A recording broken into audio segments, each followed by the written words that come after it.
Au cœur de l'histoire.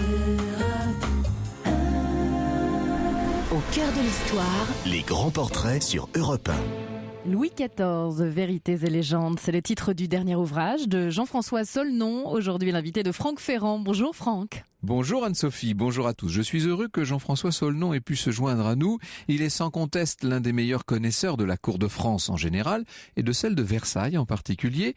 En sa compagnie, c'est un des premiers rôles de la cour de Louis XIV que je vous propose d'évoquer, la propre belle-sœur du roi, une femme à la verve et à la franchise étonnante, Madame Palatine. Et tout à l'heure, Franck, à la fin de l'émission, vous répondrez à la question de Camille sur l'origine de la brosse à dents. Décidément, nos auditeurs, notre auditrice en l'occurrence, ne manque pas d'imagination. Ça tombe assez bien puisque moi non plus, vous allez pouvoir en juger dans un instant.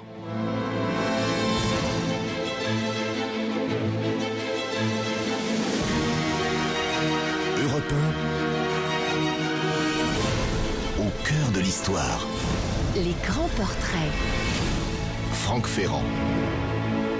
Et oui, je rêve moi aussi, vous le savez. Je rêve comme tout le monde, enfin pas tout à fait comme tout le monde puisqu'il arrive que mes rêves soient très historiques. Pour un peu, je vous raconterai bien mon entrevue rêvée avec la princesse Palatine.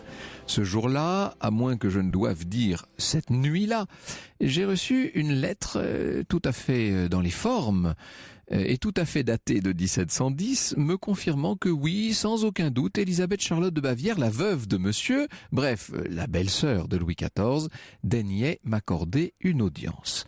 À vrai dire, sur le coup, je n'ai pas souvenir d'avoir fait une telle demande, mais je pense que vous serez d'accord, un privilège comme celui-ci ne se refuse pas. Me voici donc très vite, sans trop comprendre par quel miracle, au rendez-vous. J'ai oublié de vous dire que l'audience devait avoir lieu au pavillon royal de Marly, dans les appartements collés à ceux du roi lui-même et occupés par madame. C'est ainsi qu'on l'appelle à la cour. Madame, après tout, est la veuve de monsieur. Donc, je me présente à un garde qui fait appeler un maître d'hôtel. On examine ma lettre. Autant vous dire que je suis dans mes petits souliers. C'est bon, tout est en règle. Me voilà bientôt planté devant une belle porte sculptée, sans dorure. Il y a très peu de dorure à Marly. On va vous ouvrir d'un instant à l'autre, me dit le bonhomme, avant de disparaître comme il était venu. Et voici qu'en effet, les deux battants s'ouvrent sur le cabinet d'angle. Visiblement, c'est l'endroit qu'on a choisi pour l'audience. Habituellement, on ouvre à deux battants pour les princes du sang. J'ai à peine le temps d'observer la pièce, somptueuse, quoique assez sobrement décorée, et déjà, madame entre de son côté. Elle est accompagnée de 3 dames de sa suite et de quelques petits chiens qui jappent, qui sautillent à ses pieds. Elle marche un petit peu lourdement, mais elle répond à ma révérence avec beaucoup de grâce. Et déjà, elle s'assoit sur un vaste canapé, et d'un geste qui ne manque pas de grandeur, elle me désigne une chaise sur la droite. Je suis un petit peu impressionné, évidemment, je débite mon compliment, et rapidement, je fais défiler dans ma tête les sujets qu'il faut ou non aborder. Parce que vous avez le droit, avec madame, bien sûr, de vanter les mérites du duc d'Orléans, son fils, ça, ce sera forcément bien reçu. En revanche, mieux vaut éviter toute référence à sa belle-fille, la petite bâtarde royale qu'elle méprise. Que dire du souvenir de monsieur et de ses mignons. Surtout, il serait très imprudent d'évoquer les anciens malheurs du Palatinat, la chère terre natale de la princesse, autrefois dévastée avec une violence inouïe par les armées de Louis XIV. La princesse écoute d'une oreille pas très attentive les quelques phrases banales qui me viennent comme ça à la tête. En fait, moi-même, je suis un petit peu distrait, je suis tout occupé à l'observer. Imaginez-la, elle porte une robe de cour en brocart mordoré, bordée d'une gaze noire. Je suis saisi du contraste que ça fait avec la blancheur de sa poitrine et de ses bras, qui sont des bras dodus. Sa chevelure est blanche et bouclée, son visage est un petit peu vieilli avec des petits yeux, un nez un peu tors, un double menton opulent. Tout ça forme un ensemble assez disgracieux, il faut bien le dire, mais d'une noblesse qui en impose. Pas de fard, ni de poudre, son teint est d'ailleurs si rouge qu'elle éprouve le besoin de s'en justifier. « J'ai fait des exercices violents, me dit-elle, ce qui m'est toujours très salutaire. » Et elle ajoute, avec cet accent tudesque qui tout de suite me frappe, « L'on chasse ici dans le plus bel endroit du monde, car le parc de Marly est un véritable jardin. En ce moment, toutes les haies sont en fleurs et parfument l'air. Avec cela, les rossignols et les autres oiseaux chantent si bien qu'on s'y console parfaitement. » aux yeux des quelques privilégiés qui sont invités par le roi à Marly, le véritable charme de cette résidence très sélecte, si je puis dire, est ailleurs. Ici et seulement ici, on est autorisé à prendre des libertés avec l'étiquette. Et on peut dire que sur ce point, comme sur beaucoup d'autres, Madame ne partage pas l'enthousiasme commun. On ne sait plus du tout qui on est, dit-elle. Quand le roi se promène, tout le monde se couvre. Ici, au salon, tous les hommes sont assis devant Monsieur le Dauphin, quelques-uns même étendus tout de leur long sur leur canapé. Les dames de la suite, qui sont peut-être un petit peu gênées par la franchise de leur maîtresse, qu'elles connaissent bien, pourtant tentent de faire diversion. On redouble de délicatesse, on me tend un plateau couvert de fruits confits. Madame m'invite à me servir et puis elle puise elle-même sans contrainte dans la pyramide des friandises. Elle reprend. « J'ai grand-peine à m'habituer à cette confusion, monsieur. Cela ne ressemble plus du tout à une cour. » J'ai bien noté qu'à propos du parc de Marly, Madame m'a dit tout à l'heure qu'on s'y consolait parfaitement. Alors le mot m'intrigue évidemment et je lui demande quel chagrin la préoccupe en ce moment. La princesse ignore, ou en tout cas feint d'ignorer mon indiscrétion. Elle préfère reparler de cette chasse qu'elle aime tant. Je crois que l'exercice à pied est plus favorable à la santé que le cheval, mais je suis devenue trop lourde et je ne peux plus bien marcher, dit-elle. Je m'en tiendrai donc au cheval aussi longtemps que je pourrai. Un haussement d'épaule, et puis elle ajoute « J'ai vu prendre certainement plus de 1000 cerfs et fait maintes chutes à la chasse. Sur les 26 que j'ai faites, je n'ai eu de mal qu'une seule fois. » En disant cela, elle se met à rire, ces dames l'imitent. J'ai de la chance, cette bonne humeur va sans doute me permettre d'aborder maintenant les vrais sujets.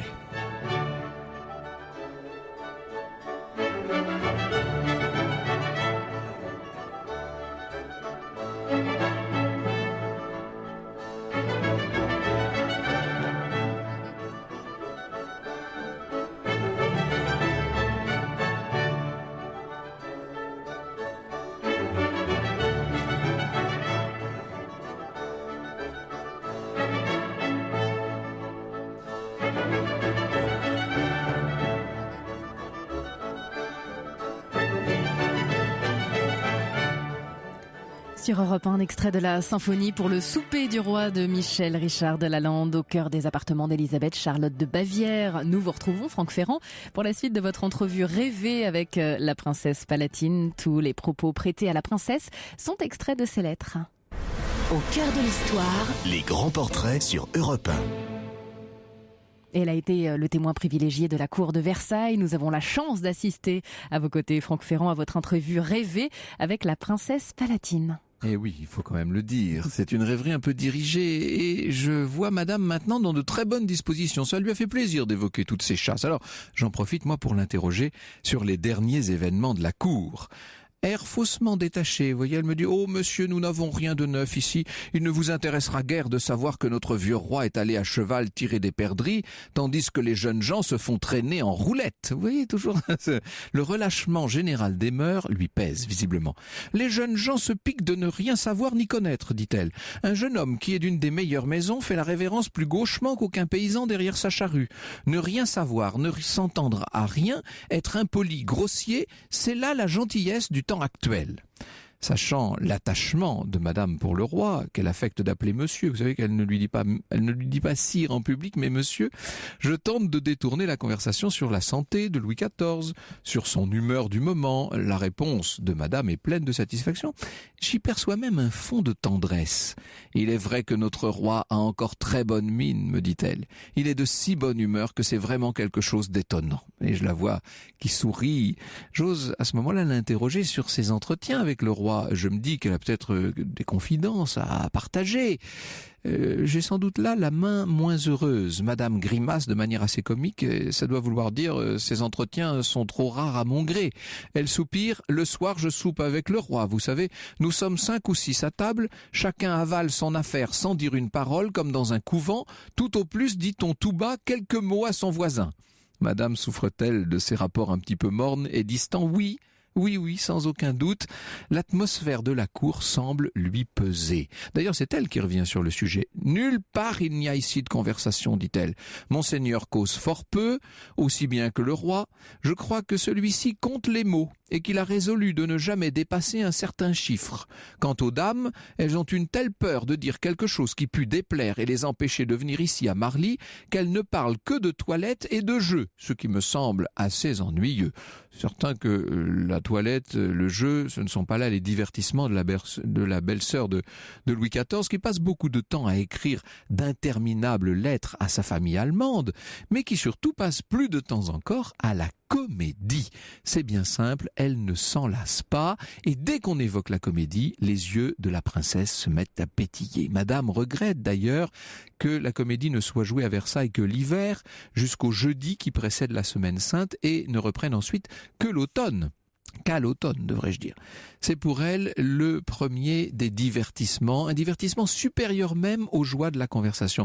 Elle explique, je la cite, « Je tiens les visites pour plus dangereuses que la comédie, car quand on se visite, il est difficile de ne pas parler du prochain, ce qui est un plus gros péché que d'assister à la comédie. » Et en disant cela, Madame adresse un regard à son confesseur qui vient justement d'entrer dans la pièce et qui marche sur la pointe des pieds. Et elle précise, « Je n'approuverai pas qu'on allât au spectacle au lieu d'aller à l'église.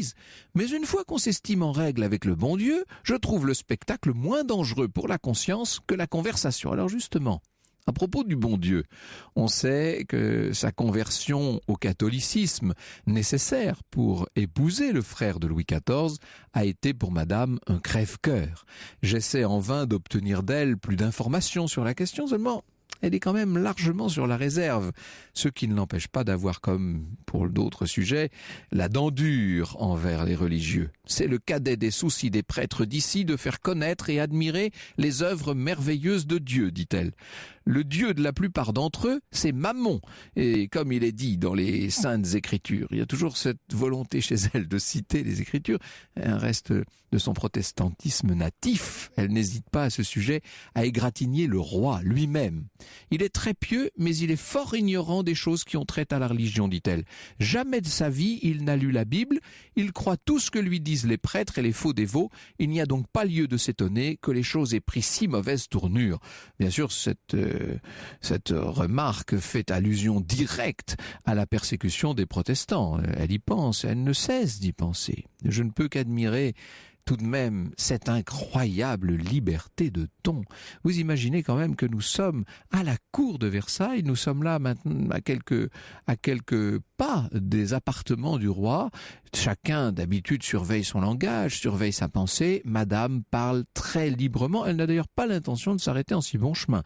Presque à part elle, mais sans se soucier qu'on l'entende ou pas, elle ajoute « On a tellement détourné notre roi de toute grandeur qu'il n'y pense même plus. » On ? Madame a dit « on ».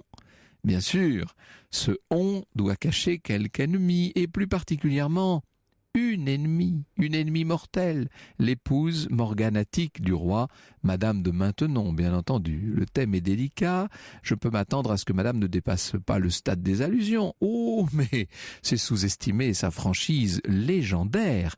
Dès que j'évoque le nom de Madame de Maintenon, dont l'appartement se trouve juste au-dessus de celui de la princesse, Madame lève les yeux et la voilà qui déjà persifle.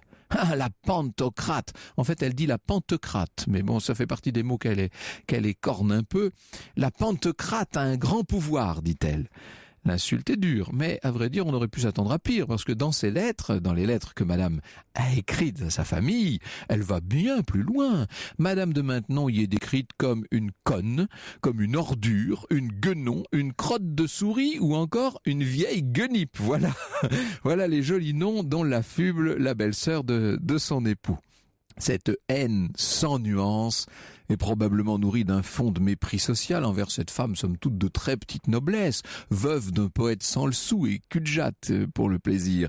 Mais il est évident que du point de vue de la princesse très pure à ses yeux, que peut être Madame Palatine, c'est déjà cette origine est en soi un problème. Mais la vérité, c'est que Madame de Maintenon a le cœur du roi et que le cœur du roi ne peut pas être à deux femmes en même temps. Et si c'était cela, le grand problème de la princesse Palatine. Europe 1, 14h-15h, au cœur de l'histoire, les grands portraits.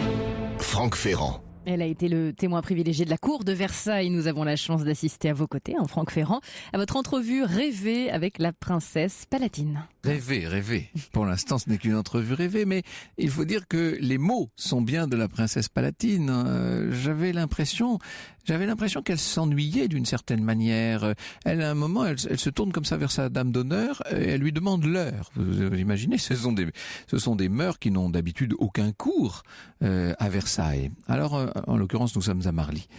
La princesse se tourne à ce moment-là vers moi, elle s'excuse quand même en bâillant. Dans une demi-heure, nous allons assister à la musique, me dit-elle. Et elle précise, toujours sur le même ton vaguement désabusé, ce ne sont que des rabâchages, car on chante uniquement les vieux opéras de Lully. Il m'arrive souvent de m'endormir en les écoutant. Et ça, quand elle dit ça, vous pouvez lui faire confiance. C'est à prendre au pied de la lettre, car les assoupissements de madame sont devenus légendaires. On prétend même qu'à la messe, elle ne peut pas assister au moindre sermon sans se mettre à somnoler. Vous imaginez comme ça peut exaspérer le roi. D'une manière générale, madame est fatiguée de toutes ces obligations qu'on accole à son rang. Elle soupire, plus on est haut placé, plus il y a de contraintes. Si le rang de madame était une charge qu'on pût vendre, il y a beau temps que je m'en serais défaite, et à bas prix encore, dit-elle. C'est bien connu, celle que jadis on surnommait Liselotte regrette les joies simples de sa jeunesse. Dans son Palatinat natal, la voilà qui évoque tout attendri, semble-t-il, le souvenir des cerises mangées à 5 heures du matin sur la montagne.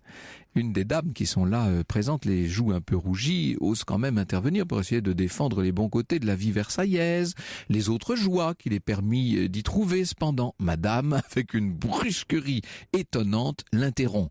Et elle lâche cette espèce de ton définitif qui lui a valu tant d'inimitié à la cour. Il faut l'avoir entendue pour comprendre à quel point elle peut être tranchante.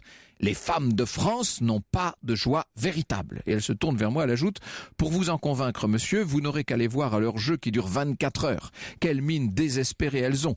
L'une pleure à chaudes larmes, l'autre est rouge comme le feu et roule des yeux comme si elle allait avoir des convulsions. Une troisième est pâle comme la mort et sur le point de s'évanouir. Hommes et femmes ont l'air de posséder, ils ne peuvent souffrir personne autour d'eux. Voilà les joies d'ici, mais ce ne sont pas les miennes, non. Je préférerais faire un repas sur l'herbe avec de bons amis à côté d'une source. Comme on la comprend, en quelque sorte. Je pense, en l'écoutant ainsi s'emporter contre les traditions trop guindées d'une cour de France si peu faite pour elle, je pense au portrait si juste qu'a tracé de la princesse un Saint-Simon habituellement plus dur. Il la trouve forte, écrit-il, courageuse, allemande au dernier point, franche, droite, bonne et bienfaisante, noble et grande en toutes ses manières, et petite au dernier point sur tout ce qui regardait ce qui lui était dû. Ah oui, ça, l'étiquette, le protocole, voilà bien un domaine sur lequel madame n'a pas du tout l'intention de transiger. C'est certain, cette femme, certes excessive, n'est pas mauvaise du tout. Elle est juste malheureuse. En un rien de temps d'ailleurs, on la voit se radoucir. Elle change d'humeur comme au printemps, le ciel peut changer, dit-on à la cour. Elle joue à présent avec le plus jeune de ses Espagnols. Elle a plein d'Espagnols. Elle se promène toujours avec sa petite meute autour d'elle, et tous ses chiens jappent, etc. Elle est étonnante. D'ailleurs, il y en a une qui me saute littéralement sur les genoux, et ça, bien sûr, madame essaie de l'arrêter. Elle n'y arrive pas. Elle fait alors les présentations. Celle-ci, dit-elle, c'est Mionne. Monsieur Leibniz soutient que les bêtes ont de l'intelligence, qu'elles ne sont pas des machines, comme l'a prétendu Descartes. Et ça, entre parenthèses, ça ouvre un très léger aperçu sur le sentiment philosophique de madame qui entretient une correspondance avec quelques-uns des esprits les plus brillants de son temps et qui s'intéresse aux questions les plus fondamentales. Il prétend, revient-elle en parlant de monsieur Leibniz, il prétend que les âmes des bêtes sont immortelles. Dans l'autre monde, j'aurai donc la joie de revoir non seulement parents et amis, mais encore toutes mes bêtes. Alors évidemment, on trouve cette saillie très drôle et autour de madame, les dames d'honneur très rassurées se mettent à rire, à applaudir, tout le monde a l'air très content. Il fallait pas applaudir si vite parce que madame ne s'en tient pas là, bien entendu. Elle reprend. Je serais bien attrapé si cela voulait dire que mon âme est mortelle comme la leur et que tous ensemble nous ne serons plus que néant. Vous imaginez sortir une chose pareille à Marly, sous le toit du roi. Le bon prêtre qui est là observe les boucles de ses souliers, les dames se lèvent, la mine crispée. Même le laquais qui est là-bas à la porte n'a pas pu retenir un raclement de gorge. Et moi je me dis que mon audience pourrait s'achever ici et que le rêve pourrait me ramener gentiment à une réalité d'un autre temps. Alors, je remercie quand même poliment, je me fends de ma plus belle révérence. Liselotte ne détourne pas le regard, elle est toute à son tête-à-tête avec Mionne. Elle joue avec son chien, elle s'amuse à provoquer cette petite chienne en allemand. Elle rit de bon cœur à chaque aboiement. Et dans ces moments-là, auprès de ces chers animaux, je me dis que ce puits de tendresse doit pouvoir s'épancher un peu. Elle n'a pas beaucoup d'exutoire, vous savez, dans la cour de son beau-frère. Alors, la porte du cabinet est déjà en train de se refermer derrière moi, mon rêve est en train de se dissiper, je ne peux pas m'empêcher de songer à ce que doit être au fond la solitude de cette dame si verte, si pure, de cette grande dame perdue dans un univers si peu fait pour elle. Bonjour Jean-François Saulnon. Bonjour. Navré de vous avoir entraîné dans mes rêveries. Dans un instant, nous allons revenir à des réalités plus terre à terre et je vais vous demander de nous faire un portrait le plus objectif possible de cette femme qui s'est attirée de son vivant beaucoup de haine et que le public aujourd'hui a tendance à beaucoup aimer. Au cœur de l'histoire, Les grands portraits sur Europe 1. Europe 1. au cœur de l'histoire, Les grands portraits. 14h, 15h, Franck Ferrand.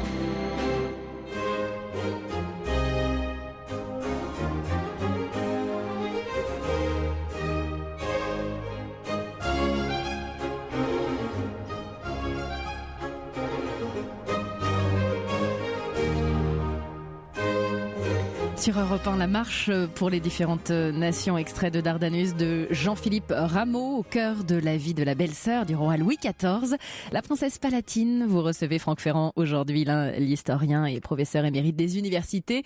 Jean-François Saulnon, auteur notamment de Louis XIV, Vérités et légendes, paru chez Perrin. Quand j'avais, cher Jean-François Saulnon, troussé ce petit rêve il y a quelques années, je m'étais amusé à aller chercher des extraits des lettres de Madame Palatine.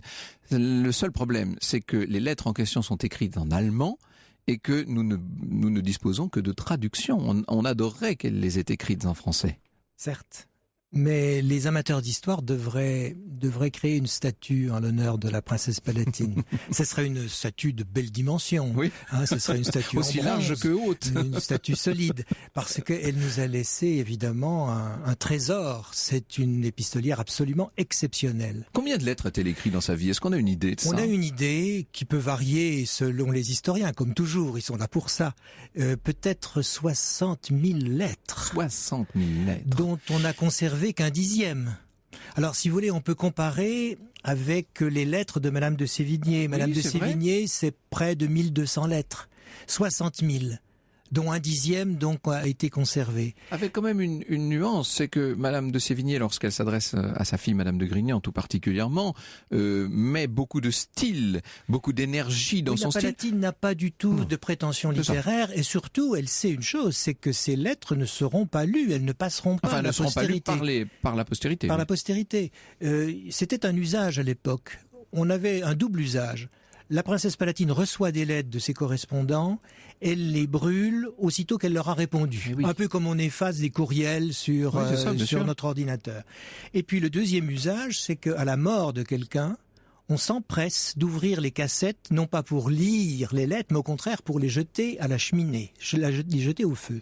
Par conséquent, on a des choses très curieuses. C'est l'intimité, c'est comme si c'était l'âme de la personne. Exactement. Et alors, on a, par exemple, Madame Palatine a probablement envoyé peut-être 3000 lettres à l'une de ses filles, à la duchesse de Lorraine. Il nous en reste 4. Elle a envoyé aussi peut-être plus de 1000 lettres à celle qui est devenue reine d'Espagne, qui était la fille de son mari, de monsieur. Il nous en reste aucune. Oui. Donc il y a des trous énormes. Alors elle écrit en allemand à ses correspondantes allemandes, et en particulier à sa tante Sophie de Hanovre, qu'il a un peu élevée. C'est sa correspondante principale, qui justifie peut-être cette incroyable prolixité, car il y a chez Madame Palatine la volonté, en écrivant ses lettres, d'échapper un peu à la réalité de tous les jours et de se confier, bien sûr. D'autant qu'elle écrit du matin au soir. Mais oui. Elle n'arrête pas. Et ce qui est très drôle d'ailleurs, c'est lorsqu'elle explique, en même temps qu'elle écrit, elle explique ce qu'elle fait. Alors elle écrit et puis elle dit « je tombe de sommeil ». Alors la plume reste en hauteur, comme ça, on imagine très bien qu'elle s'est endormie.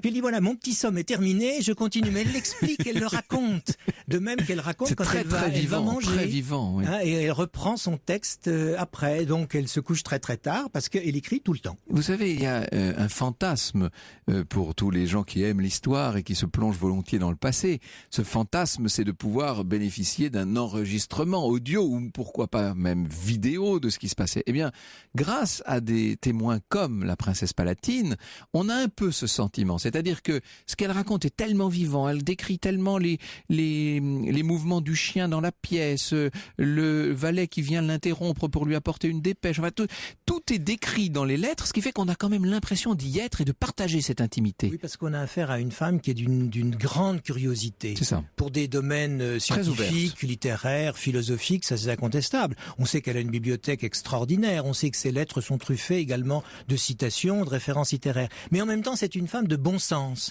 Donc elle raconte ce qu'elle voit. Vous savez, quand on est capable de rédiger une lettre de 20 à 30 feuillets, on en raconte des choses. Et ce qui l'intéresse, ce sont les petites choses. Elle ne veut pas laisser un message à la postérité, Madame Palatine. Elle parle de Baliverne, et lorsque ses correspondants s'excusent en disant, vous savez, je vous ai raconté des choses un petit peu banales, elle dit, mais c'est ça que j'aime. C'est ça qui m'amuse, mais bien sûr, c'est sa vie. C'est sa seconde vie, d'une certaine manière. Alors, parce que la première vie n'a pas été si on va y heureuse. venir à la première vie dans un instant, bien entendu. Alors, c'est-à-dire à sa vraie vie, d'une certaine manière. Vous nous dites que à Sophie de Hanovre, elle écrivait en allemand et aux autres? Alors, elle peut écrire en français. On pense que parmi ces 60 000 lettres, d'autres disent 80 000. Enfin, restons raisonnables. La moitié est en français, la moitié est en allemand. C'est ça. Alors, ce qui est très joli dans les lettres en allemand, ce sont les phrases du roi qui, elles, sont toujours écrites en français. Ça, c'est assez étonnant, comme si elle n'avait pas le droit de traduire en allemand les propos de Louis XIV. Et ça, c'est très précieux pour nous, parce que ça nous donne une image très précise du style qu'employait Louis XIV. Et notamment, quand Madame cite son beau-frère, il y a tous les 4 ou 5 mots, le petit mot Asteur, A-S-T-E-U-R, comme si c'était un tic de langage. Il semblerait que Louis XIV ait dit Asteur comme ça à tout propos. Asteur à 7 heures, en fait. Bien sûr. Mais je crois qu'elle se méfie terriblement des traductions. Et c'est pour cette raison qu'elle ne traduit pas. Elle sait que traduction égale trahison. Elle ne veut pas traduire. Elle sait aussi, évidemment, que le cabinet du roi, ce qu'on appelle le cabinet noir, ouvre sa correspondance et puise allègrement. Elle le sait pertinemment. Ça va d'ailleurs lui jouer de très mauvais tours, même en le sachant. Alors c'est pour cette raison qu'elle essaye de contourner le cabinet noir. Lorsqu'elle a des visiteurs allemands... Ce qu'on appelle le cabinet noir, c'est les services secrets chargés d'ouvrir le courrier pour renseigner le roi. Le courrier qui le lit. Et elle essaye de contourner cet obstacle lorsque des voyageurs allemands viennent à la cour. Eh bien, leur confie des lettres un peu... C'est comme pendant la Résistance, si vous voulez. On confie des lettres à des agents qui sont dévoués, qui sont très sûrs. Alors là, elle s'en donne à cœur joie. Ces lettres-là sont beaucoup plus amusantes, forcément. Alors justement, c'est la question que nous pose Aurélie via Twitter, qui nous demande est-ce qu'il y a une édition à recommander particulièrement de ces lettres de la princesse Palatine, une édition qui serait moins expurgée, qui serait moins censurée que d'autres? Alors les premières éditions qui ont été expurgées, ce sont des éditions du 19e siècle qu'on ne peut trouver évidemment que dans les bibliothèques.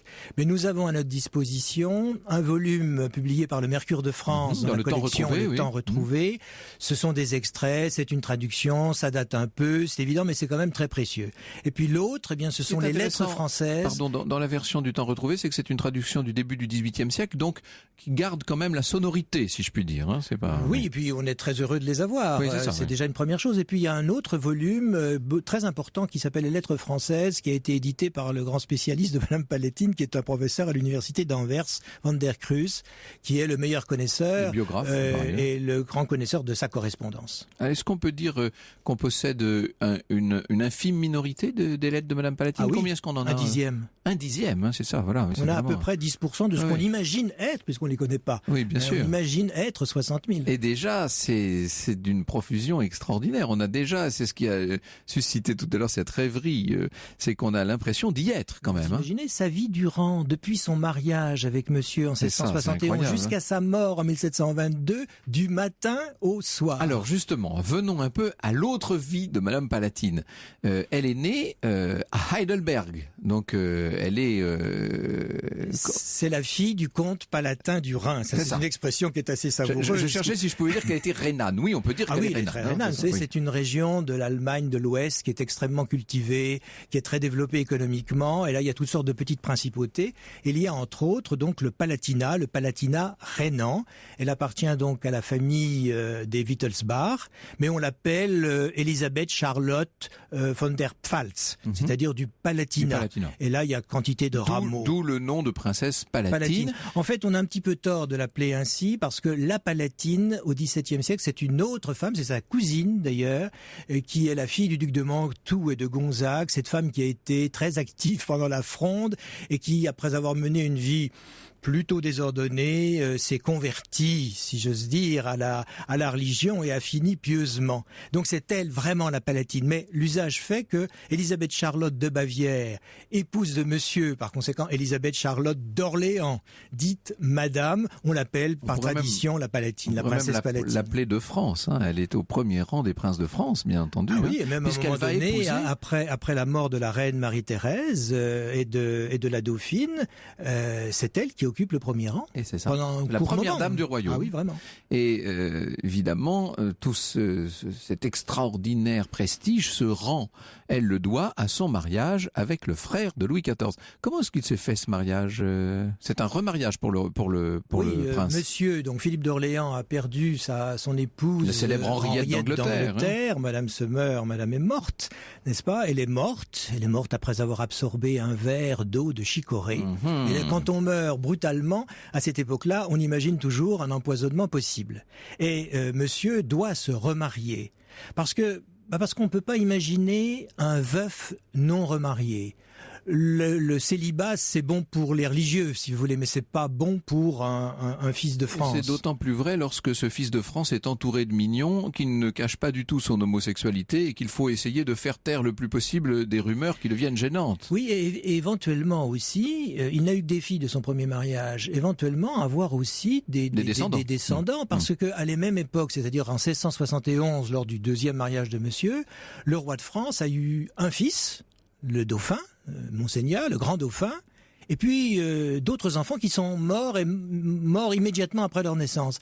Par conséquent, tout repose sur le dauphin, qui est donc à l'époque à 10 ans. Qui n'a que 10 ans. Donc il serait quand même bon, même si on n'aime pas trop les branches collatérales dans le royaume de France, il serait bon que monsieur puisse se remarier, et s'il veut bien, faire des enfants à son épouse. Mais ça ne va pas être une petite affaire. Quand Madame Palatine raconte le cérémonial, c'est assez extravagant. Quand elle a rencontré son mari, c'est fantastique. Elle a vu arriver, lors de la première rencontre dans l'Est de la France, un monsieur de petite taille, d'ailleurs, monté, dira Saint-Simon plus tard, sur des échasses, c'est-à-dire des hauts talons. Et c'est plus que des talonnettes, ce sont vraiment de hauts talons. Et il est couvert de rubans. Là, on peut mettre des rubans sur son vêtement, on en a mis, de pierreries, etc. Il est très noir de poils, il a cette perruque noire, il a des sourcils noirs. Elle voit ce monsieur avec un vêtement tout à fait extravagant. Et lui-même découvre cette femme, et il aurait dit cette phrase, et il faut que je couche avec elle. Non pas qu'elle soit laide. Elle a 19 ans, donc on peut lui prêter quand même un certain charme, une fraîcheur. Évidemment, l'âge aidant, tout ça va se gâter un petit peu, mais il va lui faire tout de même 3 enfants. Alors il y a un fils aîné, ça c'est pas mal, hein. Commencer une progéniture par un fils, à coup d'eau bénite et de médailles miraculeuses. Ah oui, et des médailles miraculeuses que monsieur promène sur son corps, là où éventuellement il peut engendrer. Au cœur de l'histoire, les grands portraits sur Europe 1.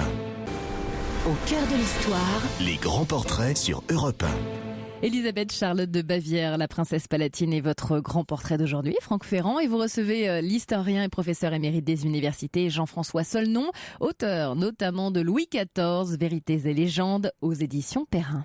Et la pauvre petite Liselotte, arrivant de sa Rhénanie natale, découvre donc à qui on l'a marié, au frère du roi de France certes, mais qui est un drôle de bonhomme et qui est lui-même entouré de toute une pléthore d'amants et de messieurs très très voyants et qui vont devenir les ennemis de la princesse, il faut le dire. Hein. Oui, non seulement ce sont des gens qui sont très voyants, qui sont souvent un peu excentriques, mais qui sont extraordinairement cupides. C'est ça, oui. Très intéressés. Et qui sont très soucieux de grandir encore à la cour, d'avoir des charges, des fonctions, des responsabilités et surtout des pensions. Et ils vont en quelque sorte tout faire pour décourager madame qui n'est pas hostile à son mari. On peut même imaginer qu'elle aime cet homme. Elle n'a jamais de mots désagréables à son égard. Par conséquent, elle va être la victime de véritables cabales. On va mettre en cause, par exemple, la pureté de ses mœurs. On va lui prêter un amant qui s'appelait Saint-Saëns d'ailleurs, comme le futur musicien, et elle est obligée de se défendre. Et elle en a tellement assez parce que c'est un caractère. Monsieur n'est pas tendre avec elle. Non, c'est-à-dire qu'il prête une oreille complaisante à tout ce genre de. Et puis elle en a tellement assez qu'elle se demande même si elle ne va pas quitter la cour. Et elle s'en ouvre au roi, pour lequel elle a d'ailleurs de l'affection, et une affection réciproque. Une affection qui ne fera que grandir. Et le roi lui répond, vous êtes madame. Et quand on est madame, on reste à son poste. Et par conséquent, le calvaire va continuer. Alors justement, dans ces lettres, évidemment, elle vide sa bile et on comprend, c'est une sorte de manière d'exorciser les souffrances qu'elle peut endurer. Oui, c'est d'ailleurs, les lettres vont changer de ton au fil des décennies. Celles où j'ai puisé tout à l'heure sont des lettres de la période 1710-11-12, c'est-à-dire vraiment vers la fin du règne de Louis XIV, quand elle est déjà veuve, etc., où elle ne parle alors vraiment plus que de petites choses ou de philosophie.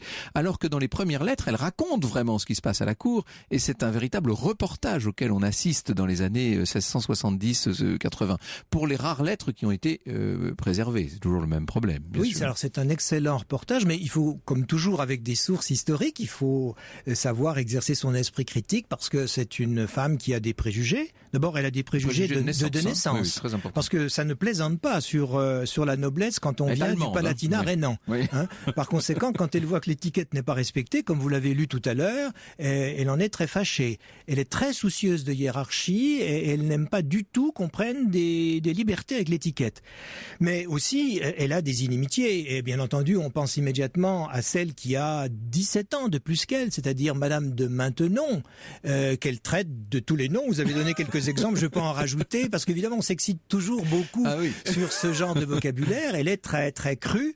On peut ajouter celle-ci. J'espère qu'elle crèvera avant moi. C'est troublant. Plusieurs fois. Dans ce climat un petit peu aseptisé qu'est la cour de France, où chacun surveille son vocabulaire, elle, grâce à la lettre, elle peut écrire ce qui lui plaît. Ce qui est très étrange, c'est qu'on sait à quel point Louis XIV ne plaisantait pas, lui non plus, sur l'étiquette et sur la bienséance. Il était même très très pesant de ce point de vue.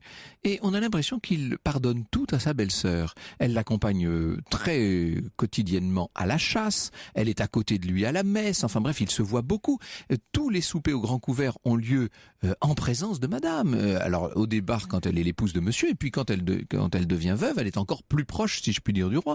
Donc ils passent un temps fou chaque jour ensemble, et on a l'impression que Louis XIV, même s'il soupire de temps en temps, lui passe à peu près tous ses caprices. Il l'a très bien accueilli. Et d'ailleurs, c'est assez émouvant de voir ce qui s'est passé vraiment. Madame Palatine arrive à la cour de France, c'est la plus brillante cour du monde, et elle appréhende d'être présentée à la reine Marie-Thérèse. Et Louis XIV a des mots extrêmement gentils pour la libérer de toute angoisse. Il lui dit, vous savez, en parlant de la reine, en parlant de sa femme, elle a plus peur de vous que vous d'elle.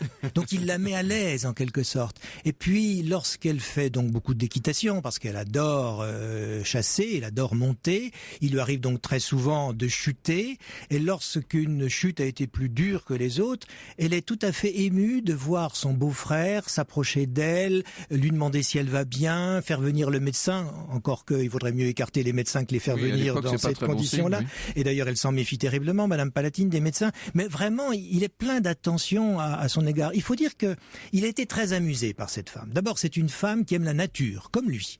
C'est une femme qui aime les jardins, comme lui. C'est une femme qui aime la chasse, comme lui. C'est une femme qui aime la collection des médailles, et des monnaies, comme lui. Et donc il y a beaucoup de points communs. Et si c'était à la cour la seule femme qui ose lui parler franchement, tout simplement? Oui, et d'ailleurs à telle enseigne que lorsque les relations vont être un petit peu plus difficiles, alors là, il faut qu'on parle des mariages. Eh bien là, le Louis XIV va ne plus l'accepter dans les parties de chasse, parce que c'est au moment de la chasse qu'on peut parler au roi sans trop de difficultés.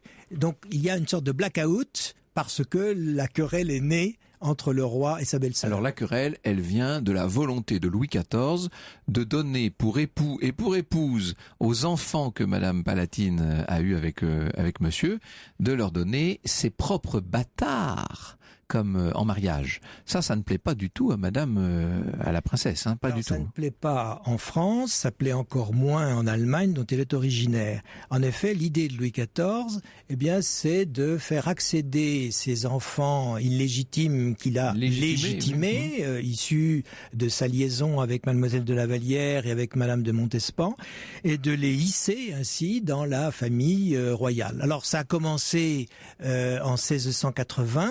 Lorsque Mademoiselle de Blois, la fille qu'il a eue avec Louise de la Vallière, a épousé le prince de Conti. Ça s'est prolongé 5 ans plus tard avec un mariage similaire. Et puis là, nous sommes en 1692. Et l'idée de Louis XIV, c'est de marier le duc du Maine, son fils légitimé, et la sœur de celui-ci, au fils et à la fille de Madame Palatine et de Monsieur. Oh là là. Et là, c'est vraiment quelque chose d'épouvantable. Et Louis XIV a dû utiliser une véritable stratégie pour faire accepter ce double mariage. En fait, il n'y aura qu'un mariage. Il a joué de la faiblesse de son frère, en fait. Écoutez, l'événement... Et tenu la belle-sœur le plus loin possible. L'événement se déroule à Versailles au mois de janvier 1692. Louis XIV a convoqué son neveu Philippe d'Orléans, le futur régent de France, celui qui doit être marié, avec le père de celui-ci, c'est-à-dire monsieur. Voilà donc les 3 hommes. Et Louis XIV explique à son neveu que l'état de guerre qui règne en France, dans l'Europe du temps, lui interdit de lui proposer une princesse étrangère. Et il veut lui donner, c'est Louis XIV qui parle, il veut lui donner une preuve de sa tendresse, en lui proposant en effet sa fille légitimée, la 2e Mademoiselle de Blois. Et il lui dit, bien entendu, vous êtes libre de refuser. C'est alors, Louis XIV qui parle. Le futur régent explique un petit peu timide, tout dépend de la vie de mes parents. Et monsieur est présent. Alors Louis XIV se tourne vers son frère en lui disant, n'est-il pas, monsieur ? Alors, Philippe d'Orléans est obligé d'accepter, il ne reste plus qu'à prévenir madame. Alors l'après-midi, on rencontre madame, on lui explique, madame alors est comme une véritable statue de sel, elle s'en doutait depuis quelques années, mais là la demande est véritablement réelle, ça devient officiel, et le soir, au repas, madame ne cesse de pleurer dans son assiette, le roi est plein de prévenance pour elle, il essaie d'arrondir les angles, et le lendemain, lorsque toute la cour est aux abois, évidemment, elle est présente, elle écoute ce qui va se dire, on observe tout, et on voit donc le roi partir pour la messe, le Philippe d'Orléans, le futur régent, vient le saluer, madame salue également, mais lorsque le roi lui fait une profonde révérence, elle lui tourne le dos aussitôt, ne lui montre que son dos, et l'après-midi, lorsque son fils vient lui faire hommage, là, elle lui envoie une gifle magistrale. Très retentissante. Retentissante, dont tout le monde a pris conscience, évidemment. Elle exprime ici son désaveu pour ce mariage qui lui semble absolument contraire à toutes les règles. Sans doute l'une des gifles les plus célèbres de l'histoire de France. Très probablement, avec le coup de l'ambassadeur, vous savez, de France à Alger, le coup de soufflet. C'est ça, exactement. Il y a des gifles connues. On devrait faire d'ailleurs un recueil, une émission sur les gifles célèbres. Alors, Madame Palatine, là, a pu s'en sortir, si je puis dire, avec une gifle. C'était beaucoup plus difficile lors de l'autre moment terrible de sa vie, lorsqu'elle apprend que les propres troupes françaises, les troupes de son beau-frère, sont en train de mettre à sac sa région natale, son Palatinat, son pays. Là, son cœur saigne, on peut le dire. C'est le moment le plus vraiment dramatique pour elle. Et c'est une des tâches indélébiles qui pèsent toujours sur le règne de Louis XIV. Quand on va aujourd'hui à Heidelberg, dont le château a été rasé, on s'aperçoit qu'il ne reste qu'une façade, comme un décor de théâtre. On n'a pas reconstruit derrière. Donc on a une façade avec des fenêtres qui sont sans fenêtres, des croisées qui sont ouvertes sur rien, en quelque sorte. 3 reprises, le Palatinat a été mis à sac. Alors on se dit, mais quelles ont été les motivations? La première fois, c'était au temps de Monsieur de Turenne, c'était en 1674. La deuxième fois, beaucoup plus importante, commandée par Louvois, c'est en 1688-89. Et là, vous avez prononcé le nom, c'est Louvois qui est à l'origine. Louvois qui est à l'origine. Alors, ça veut dire, on détruit Mayence, on détruit Spire, on détruit Worms, on détruit Heidelberg. On laisse pas une maison. Les habitants, les civils n'ont que 6 jours pour quitter le tout. Et on se dit, mais pour quelle raison se livrer à de telles exactions? Eh bien, pour les stratèges sikhs de l'époque, c'est de pratiquer la terre brûlée. C'est-à-dire, il ne faut pas que les ennemis puissent trouver des réserves alimentaires, par exemple, dans la région. Et puis aussi, ce qui nous fait froid dans le dos, de terroriser les populations. Quand on pense que le château de Heidelberg a été détruit, a été mis à sac, c'est le château où est née la princesse Palatine. Et cette guerre, qu'on appelle en France la guerre de la Ligue d'Augsbourg, et qu'on appelle en Allemagne la Ligue de succession palatine, c'est en son nom, la malheureuse. Oui, c'est pour elle. C'est en son nom qu'elle a été faite, alors qu'elle n'y est pour rien, elle n'est pas concernée du tout par l'affaire. C'est un moment absolument terrible. On s'étonne même qu'elle ait pu maintenir un certain un certain faux semblant, une certaine apparence dans cette horreur. Tenir son rang. Elle a tenu son rang. Alors, vous voyez que en partant de choses très légères, on peut en venir à des sujets très graves. Pour clore, justement, de manière un peu plus agréable, il faut peut-être dire un mot des propriétés de Madame Palatine, surtout lorsque devenue veuve, elle est à la tête du château de Saint-Cloud, du Palais Royal à Paris. Elle adorait Saint-Cloud. Oui. Il faut dire qu'on peut la comprendre, elle adorait Saint-Cloud. C'était la plus belle maison d'Europe, l'air disait-on. L'air y était bon, c'était très agréable. Elle déteste Paris. Elle considère qu'à Paris, on prend toutes les maladies possibles et imaginables. Elle ne veut pas l'être. Malheureusement, elle y est contrainte. Et à la mort de son mari, elle ne peut pas hériter de Saint-Cloud. C'est son fils, c'est Philippe, le futur régent, qui hérite de Saint-Cloud. Elle va vivre au Palais Royal. Alors justement, Philippe devient régent de France, ce qui fait d'elle une sorte de reine-mère pendant plusieurs années. C'est assez étonnant. Elle s'intéresse beaucoup à la santé du petit roi. Et l'une des dernières joies pour elle en ce monde aurait été d'assister au couronnement de Louis XV. Enfin, au sacre, devrais-je dire. Au sacre de Louis XV, il n'en reste pas moins qu'elle n'a pas voulu se mêler de politique. Elle est très attentive à son fils. Vous savez, le futur régent promettait beaucoup. Il a tenu également beaucoup, mais elle blâmait son libertinage à la fois de penser, parce qu'elle reste très chrétienne, profondément chrétienne, très largement protestante, en dépit de sa conversion. Mais le libertinage de son fils lui déplaît, et le libertinage moral du régent l'agace beaucoup, mais elle ne veut pas être une sorte d'intermédiaire entre des quémandeurs, des solliciteurs et le régent de France. Elle a cette réponse qu'elle fait à tout le monde, « Je ne me mêle de rien ». Elle va donc partir aussi discrètement qu'elle était arrivée, si je puis dire, après, entre ces deux dates, avoir fait quand même beaucoup de bruit. Merci beaucoup Jean-François Solnon. Je rappelle le titre de votre plus récent ouvrage, Louis XIV, Vérités et légendes, voilà qui permet justement de remettre les pendules à l'heure, et c'est publié chez Perrin. Et dans un instant, Franck Ferrand, vous répondrez à la question de Camille sur les origines de la brosse à dents. Au cœur de l'histoire, les grands portraits sur Europe 1. Europe 1, au cœur de l'histoire. Retour aux origines. Et Camille nous a posé sa question sur europe1.fr. Quelle est l'origine de la brosse à dents ? La brosse à dents, figurez-vous, ça vient très tard. Et ça vient des Chinois.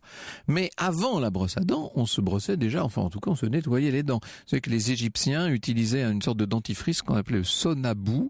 C'était un mélange de cendre et d'argile. Tout ça était censé assurer une bonne hygiène. Beaucoup plus tard, le célèbre médecin et philosophe persan Avicenne, Ali ibn Sina, vous savez, va préconiser de son côté de se frotter la bouche avec une poudre qui n'est pas très ragoûtante non plus, à base d'écume de mer, de sel, de gypse, donc une roche saline, et de coquilles d'escargot brûlées. Bref, alors on a utilisé toutes sortes de petits ustensiles, des espèces de cure-dents en bois tout simplement, en poêle, en comment dit-on, en épines de porc-épic ou en plumes, tout simplement. Bref, le moyen le plus simple de se nettoyer les dents pendant très longtemps, c'était simplement d'utiliser un linge, disons les choses. C'est en 1498, allez, disons en 1500, parce que je trouve cette précision un petit peu douteuse, que l'on voit apparaître la brosse à dents, en Chine donc, et il faudra attendre que des voyageurs qui sont coutumiers de l'Extrême-Orient la rapportent dans leur bagage pour qu'elle fasse une apparition assez timide, disons-le, à la cour de Louis XV, donc seulement au XVIIIe siècle. Alors on dit que Napoléon aurait été très attaché à sa brosse à dents, il en conservait une dans chacun de ses nécessaires de toilette, ces merveilleux nécessaires de l'empereur qui étaient dont tous les ustensiles étaient en vermeil, bien entendu. Au gré des époques, les versions vont un petit peu différer. Poils de chevaux ou de porc, manches en os ou manches de bois. Néanmoins, on va peu à peu se mettre à délaisser cet ustensile car on considère que non seulement la brosse à dents est un peu agressive pour les gencives, mais surtout c'est un véritable nid à microbes. Vous imaginez ces brosses qu'on gardait très longtemps en poils naturels et tout ça. Bon, je préfère ne même pas trop m'apesantir. C'est seulement en 1938 qu'une société américaine va réintroduire la brosse à dents dans les usages grâce à l'usage de la fibre synthétique, de nylon bien entendu. Alors là, on a des brosses à dents qui deviennent beaucoup plus saines et c'est après la Seconde Guerre mondiale que l'usage va littéralement exploser.